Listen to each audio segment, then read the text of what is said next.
Hello guys, সবাই কেমন আছেন? তো আবার নিয়ে আসলাম মালদ্বীপের ব্লগ। তো আগের দিনের ব্লগে ছিল আমরা মালদ্বীপ এসে পৌঁছেছি ওইটা পর্যন্ত।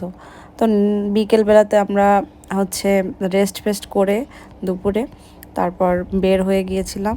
তো এর মধ্যেই বৃষ্টি নেমেছিল। মালদ্বীপে একটু বৃষ্টি হয়, একটু রোদ, এরকম অবস্থা। আবহাওয়াটা খুবই ভালো। তারপর কিছু খাওয়া দাওয়া করেছিলাম আর তারপরই সাথে সাথে বিচে চলে আসছিলাম। বিচে এসে কতক্ষণ অনেক এনজয় করেছি আর বাতাস ছিল চারদিকে, ঝড়ের মতো একটা আবহাওয়া, খুবই ভালো লাগতেছিল।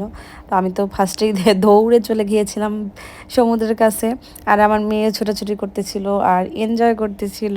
আর একটা পালতোলা নৌকার মতো এখান থেকে যাচ্ছিল, তারপর আমি ভিডিও করছিলাম। আসলে আবহাওয়াটা খুব ভালো ছিল, তো আমাদের খুব ভালো লেগেছে। তারপর ওইখান থেকে এসে তারপর আমরা